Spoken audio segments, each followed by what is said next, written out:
கீழ்கணக்கு நூல்கள் சம்மந்தமாக ஒரு கொஷின் பார்க்கலாம். சரியான இடையை தேர்ந்தெடுங்க. கார் 40 எழுதியவர் யார்? கணித பேதாவியான்னு கொடுத்துருக்காங்க. ஆனால் கார் 40 எழுதியவர் பார்த்தீங்கன்னா மதுரை கண்ணங்குத்தனார். 5 70 எழுதியவர் யாருன்னு பார்த்தீங்கன்னா மதுரை கண்ணங்குத்தனார்னு கொடுத்துருக்காங்க. ஆனால் ஆன்சர் வந்து மூவாதியார். திணைமொழி 50 எழுதியவர் யாருன்னு பார்த்தீங்கன்னா கண்ணஞ்சேந்தனார். இதான் கரெக்டு.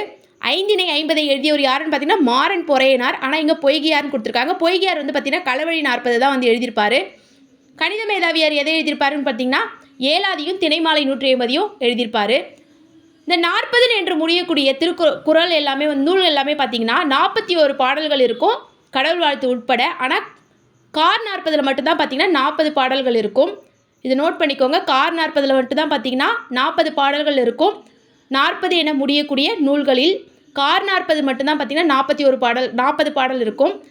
நெக்ஸ்ட் வந்து பார்த்தீங்கன்னா இந்த 5 70 திணைமொழி 50 5 50 இதெல்லாம் வந்து பார்த்திங்கன்னா இதனுடைய பாவகையெல்லாம் பார்த்திங்கன்னா வெண்பா. களவழி 40 பாவகை என்னென்னு பார்த்தீங்கன்னா நேரிசை இன்னிசை பரோடைன்னு சொல்லுவாங்க.